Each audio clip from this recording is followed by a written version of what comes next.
জানতে পেরে বিহারী তার মায়ের কাছে এসে মায়ের কণ্ঠ জড়িয়ে ধরেছে। মা, তোমাকে আর কষ্ট করতে হবে না মা, আমি না চাকরি করবো। মা হেসে বলল, খোকা তুই আবার কি চাকরি করবি, আর তোকে কে চাকরি দেবে?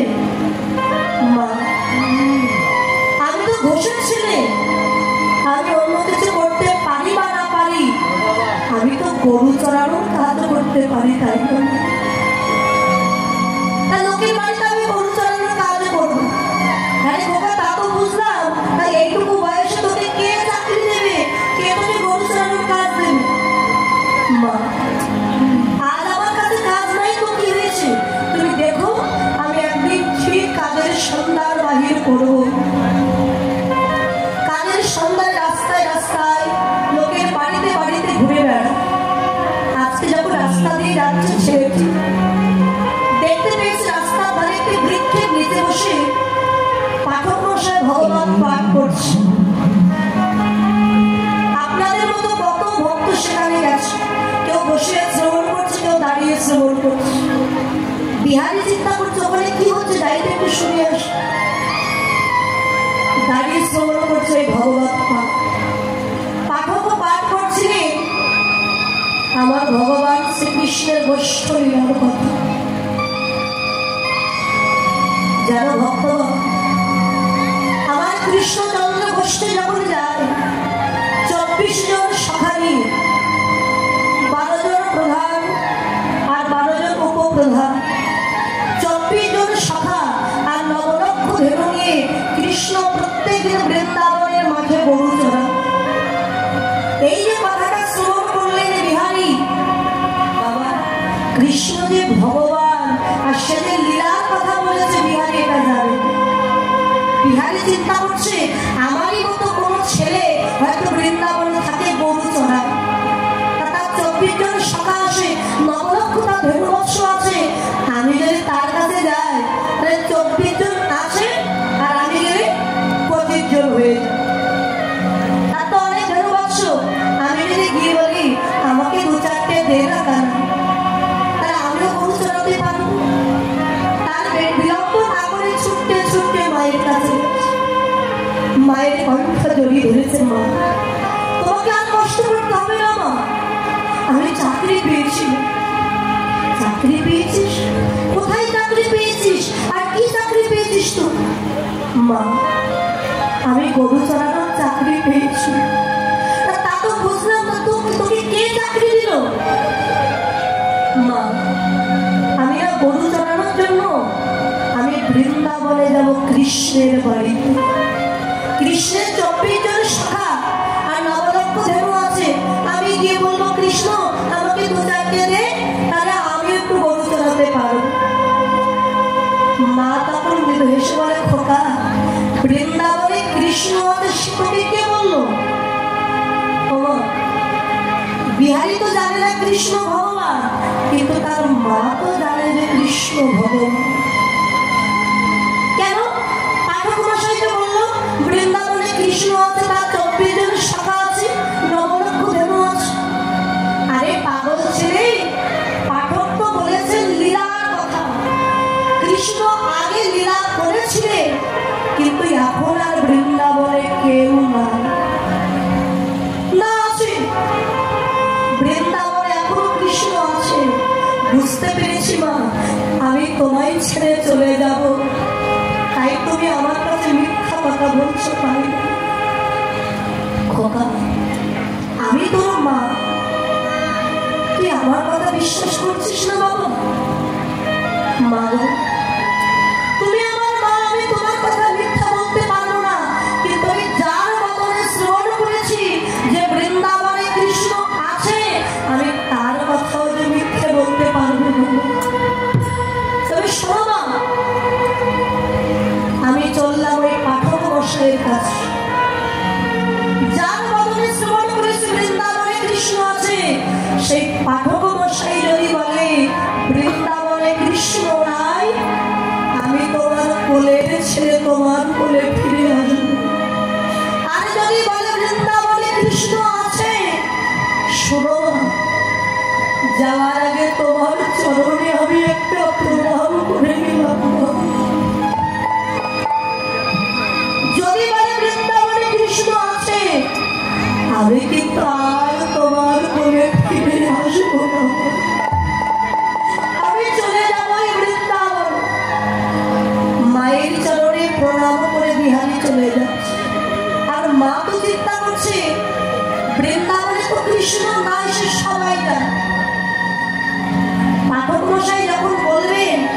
বৃন্দাবনে কৃষ্ণ নাই, আমার কোলের ছেলে আমার কোলেই ফিরে আসে। মা কিন্তু এই আনন্দে বসে আছে।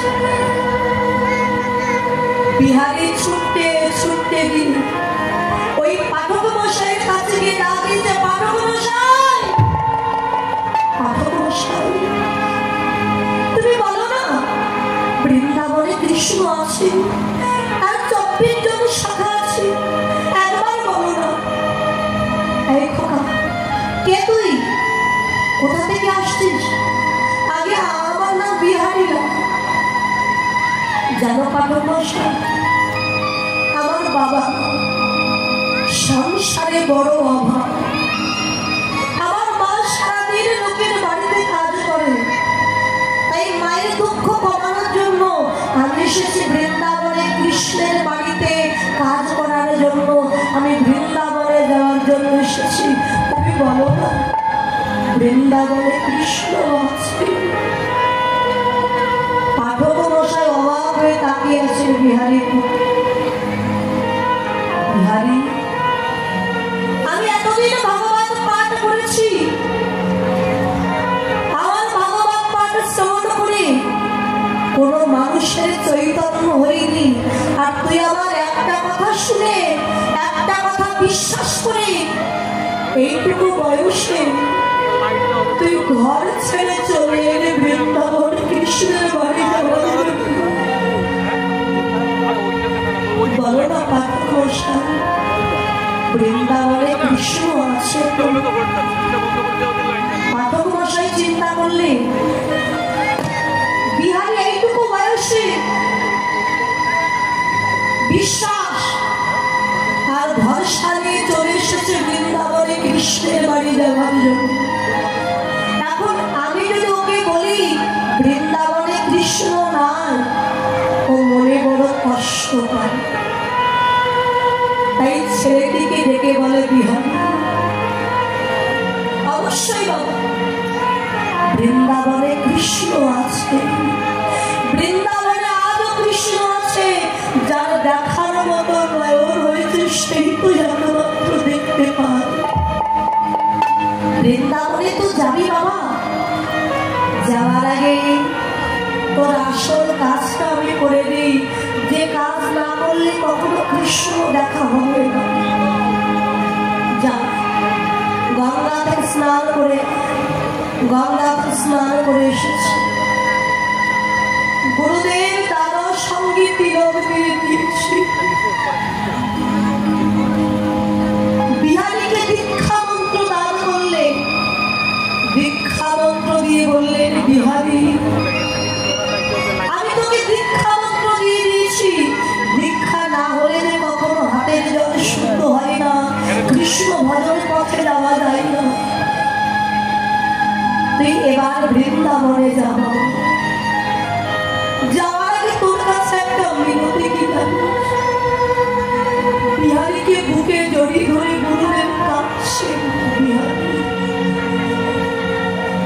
বৃন্দাবনে গিয়ে যদি কোনোদিন কৃষ্ণের সঙ্গে তোর দেখা হয়, সেদিন যেন তোর এই অধম গুরুদেবের কথা যেন ভুলে যাস না। বিহারী, তুই আমার কৃষ্ণকে বলিস অন্তিমকালে আমিও যেন একজন কৃষ্ণ চরণ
আর কত দূর বৃন্দাবন,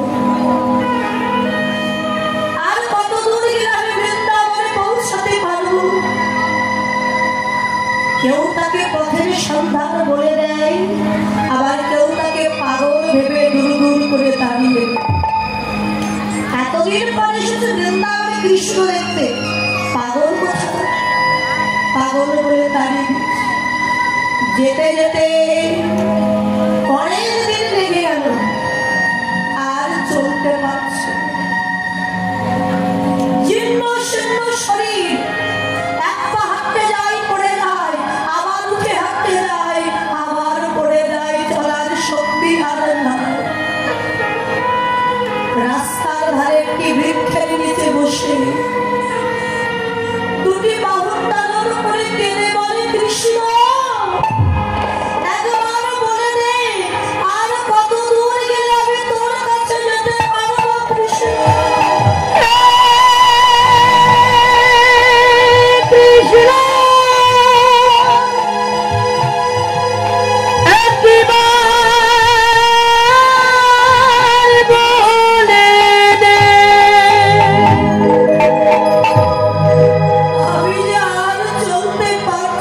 কৃষ্ণ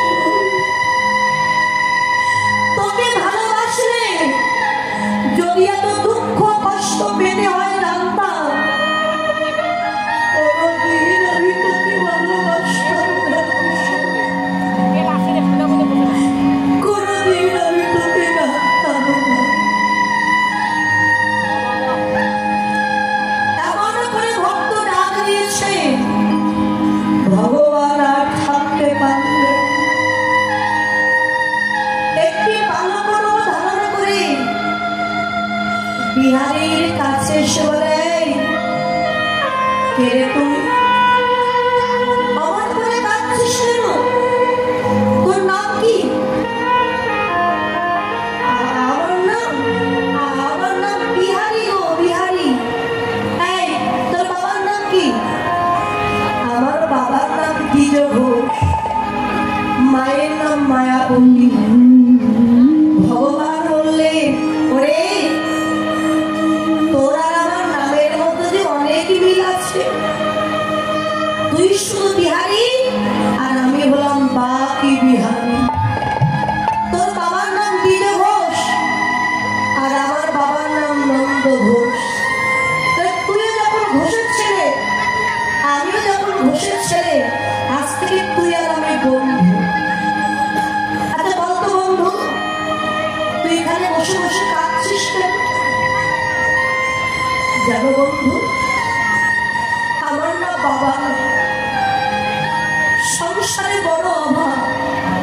মা সারাদিন লোকের বাড়িতে কাজ করে, তাই মায়ের কষ্ট কমানোর জন্য আমি আমার গুরুদেবের কথা বিশ্বাস করে বৃন্দাবনে এসেছি কৃষ্ণের বাড়ি কাজ করার জন্য। তুমি বলতে পারো বন্ধু, কৃষ্ণের বাড়িটা কত? ভগবান দেখলে এইটুকু বয়সে এক বুক আশা নিয়ে চলে এসেছে কৃষ্ণের বাড়ি কাজ করার জন্য। এখন আমি যদি বলি বৃন্দাবনে কৃষ্ণ নাই, আমি তো আগে লীলা করেছি, এখন যদি বলি কৃষ্ণ নাই, ও মনে বড় কষ্ট পাবে। এখন আমি কি করবো, কি কার বাড়িতে নিয়ে যাবো? বুঝতে পেরেছি আমার মন্দিরে যে পুরোহিত, সে তো খুব ভালো মানুষ, তার বাড়িতে অনেক ধেনুবৎস আছে। আমি বরং ওটাই কৃষ্ণের বাড়ি বলে ওকে দেখিয়ে বন্ধু, কৃষ্ণের বাড়ি যাবি? আমি তোকে কৃষ্ণের বাড়িটা দেখিয়ে দিচ্ছি। ওই পুরোহিতের বাড়ির সম্মুখে গিয়ে বলছে, ওই যে বাড়িটা দেখছিস, ওটাই হলো কৃষ্ণের বাড়ি। সত্যি বলছো? হ্যাঁ, ওটাই কৃষ্ণের বাড়ি। তুই যা, ওখানে গেলে কাজ পাবি, থাকতেও পারবি। ও বন্ধু, তুমিও আমার সঙ্গে একটু চলো না? না, আমি সেই সকালে বাহির হয়েছি, আমার মা খুব মারবে, আমাকে এক্ষুনি দিয়ে যেতে হবে। তুই যা, আমি গৃহে চলে যাই। এই বলে ভগবানকে আবার পাথরের মূর্তিতে গিয়ে মিলিত হয়েছে। বিহারী পুরোহিতের বাড়িতে প্রবেশ করে দেখে অনেক বেলুবৎস। আরে পুরোহিত দাঁড়িয়ে আছে, ছুটে গিয়ে আছাড়ে খেয়ে পড়েছে পুরোহিতের চরণ। বাবাজি, বাবাজি, আমি অনেক দূর থেকে এসেছি, আমাকে একটু তোমার চরণে জায়গা দাও। কে তুই? গুরুদেব। বাবাজি, আমার নাম বিহারী, আমার নাম বাবা। আমার মা আপন বলতে আমার মা ছাড়া কেউ। মা সারাদিন লোকের বাড়িতে কাজ করে, তাই আমি এসেছি মায়ের কষ্ট কমানোর জন্য, বৃন্দাবনে কৃষ্ণের বাড়িতে কাজ করার জন্য। এটাই কৃষ্ণের বাড়ি, তাই না? এখন পুরোহিত দেখছে যেহেতু এই বিশ্বাস নিয়ে এসেছে এটাই কৃষ্ণের বাড়ি। আমি ওকে যদি বলি এটা কৃষ্ণের বাড়ি না, ও কষ্ট পাবে। আমি তার চাইতে বলি এটাই কৃষ্ণের বাড়ি। হ্যাঁ বিহারী, এটাই কৃষ্ণের বাড়ি। বাবাজি, তাহলে আমাকে একটা কাজ দাও। কি কাজ করবি তুই? আমি তো অন্য কোনো কাজ পারবো না, তবে গরু চালানোর কাজ আমি করতে পারবো। ঠিক আছে, আমার অনেক দেড়-বছর আছে, তুই আজ থেকে গরু চালানোর কাজ করবি। প্রত্যেকদিন দেড়-বছর মাঠে চলে গেল, সন্ধ্যাবেলা আবার ঘুরে ফিরে আসে। আজও যাচ্ছে, তা চিন্তা করছে আমার গুরুদেব যে বলেছিলেন কৃষ্ণ 24 জন সকালে মাঠে গরু চড়ায়। তা কই, আমি তো কাউকে দেখছি না, আমি তো একা। কৃষ্ণ না? আবার ভাবছে না না, আমি হয়তো এই মাঠে, কৃষ্ণ হয়তো অন্য মাঠে গরু চড়াচ্ছে। তাড়াতাড়ি করে গাছের ডালে উঠেছে, উঠে কৃষ্ণকে দেখার জন্য ডাক দিয়েছে, কৃষ্ণ কৃষ্ণ। যেই না কৃষ্ণ বলে ডাক দিয়েছে, সঙ্গে সঙ্গে ভগবান ভক্তের জন্য 24 জন শাখা আর 9 লক্ষ জন সৃষ্টি করে মাঝখানে দাঁড়িয়ে আমার ভগবান মরণে বাদর করছে ওই মাঠে।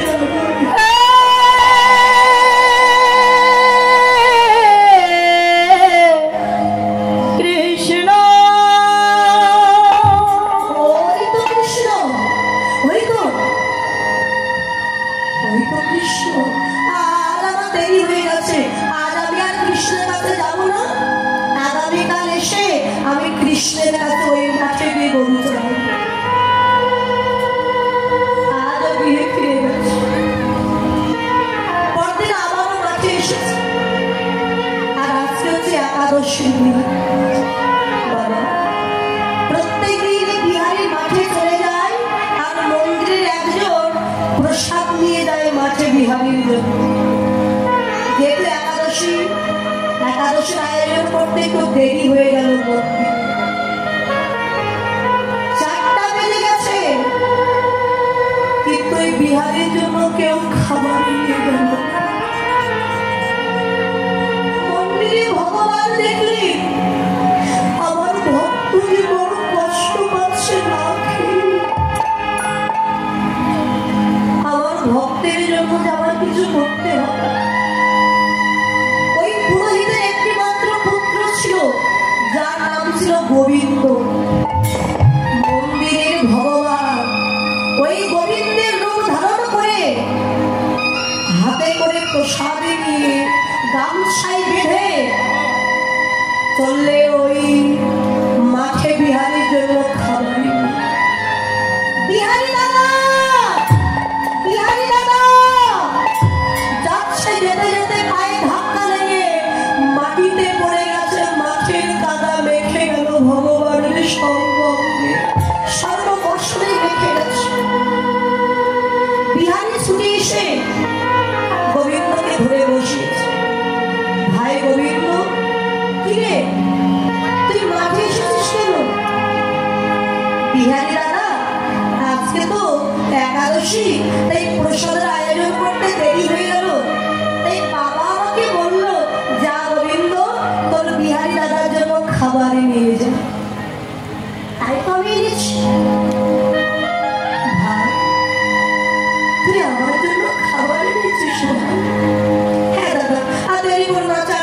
গেছে নাম সেবা করে,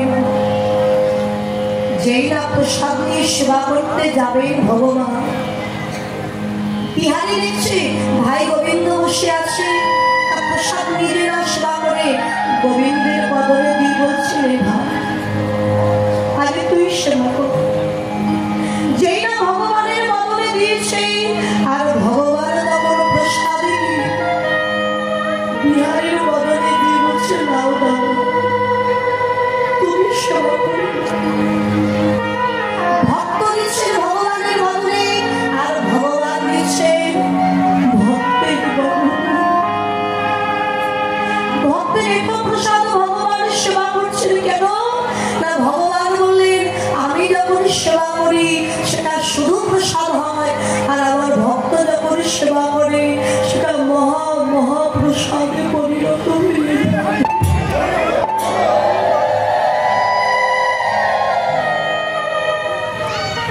ভাই যা সেবা হয়ে গেছে তুই গৃহে ফিরে যা, আমি ধন্যবৎস নিয়ে আসছি। ভগবান মন্দিরে আবার মিলিত হয়েছে, ফিরে গেছে। এদিকে বিহারী গৃহে এসে ধর্মবৎস দেখে বাবাজির কাছে বলছে বাবাজি একটা কথা বলতে। কি কথা বিহারী? বলে আমার মাথায় না হয় বুদ্ধি না, তাই বলে কি তোমার মাথায় বুদ্ধি না? কেন? একদিন আমি কি না খেয়ে থাকলে আমি কি মরে যেতাম নাকি? ছোট ভাই গোবিন্দ মাঠের পথ চেনে না, তাকে দিয়ে তুমি প্রসাদ পাঠিয়েছ মাঠে, ও পড়ে গেছে, কত ব্যথা লেগেছ, সর্বঙ্গে কাদা মেখে গেছে। পুরোহিত বললে কি হচ্ছিস বিহারী? আজকে তো একাদশী, মন্দিরে প্রসাদের আয়োজন করতে দেরি হয়ে গেছে বলে আমি তো তোর জন্য আজকে প্রসাদ পাঠাইনি বাবা। মিথ্যা কথা বলছিল বাবাজি, ভাই গোবিন্দকে দিয়ে তুমি তো প্রসাদ পাঠালে, বিশ্বাস না হয় গোবিন্দকে ডেকে জিজ্ঞাসা করো। এই গোবিন্দ, গোবিন্দ বাবা আমার ডাকছো? এই তুই কি তোর বিহারী দাদার জন্য মাঠে খাবার নিয়ে গিয়েছিস?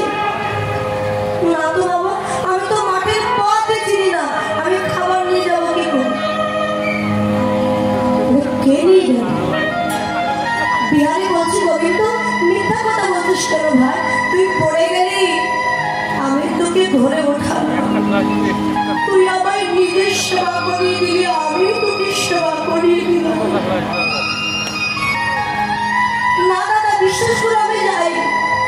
তার পুরোহিত ভাবতে যাই হোক একজন হয়তো গিয়েছিল। এখন সন্ধ্যা হয়ে গেছে তো মন্দিরে গেছে ভগবানকে পূজা আরতি করবার জন্য। যেই না মন্দিরের দুয়ারটিকে খুলে দিয়েছে পুরোহিত, হঠাৎ দেখতে পেলে ভগবান বাকি বিহারী ওই মাঠের কাদা গায়ে রেখে ভগবান আমার মন্দিরের মধ্যে দাঁড়িয়ে নয়নের জলে ভাসিয়ে কাঁদছে। পুরোহিত বুঝতে পেরেছেন স্বয়ং ভগবান আমার গোবিন্দের রূপ ধরে বিহারীর জন্য খাবার নিয়ে গিয়েছে। ছুটতে ছুটতে বিহারীর কাছে এসে বলে বিহারী তুই যে বড় ভাগ্যবান রে বাবা, আমি এতদিন ভগবানকে দেখেছি, তার পূজার্চনা করেছি, কোনদিন আমি তার দেখা পাইনি, আর আজকে তুই খেলার ছলনায় ভগবানের দেখা পেয়ে বিহারী রে তুই যে পরম ভক্ত, আমার ভাগ্যে তো ভগবানের দর্শন। শুনেছি ভক্তের কৃপা হলে নাকি ভগবানের কৃপা হয়ে যায়, আমার ভাগ্যে তো হলো না ভক্তের কৃপা।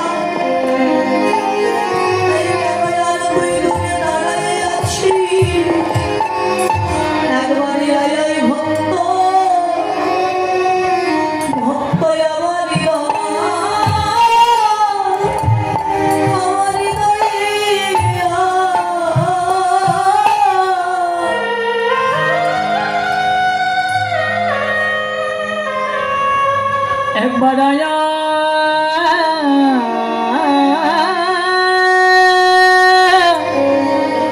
আয় ভক্ত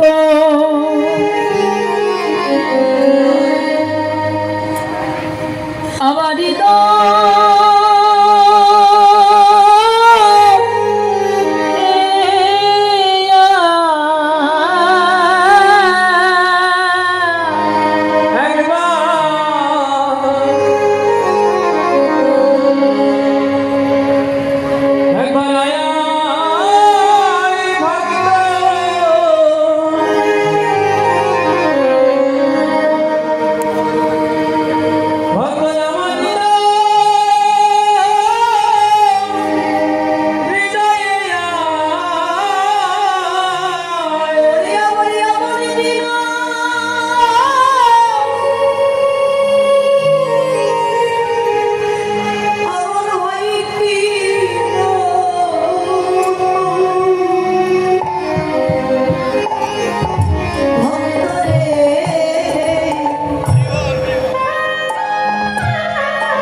বলি একবার আয়া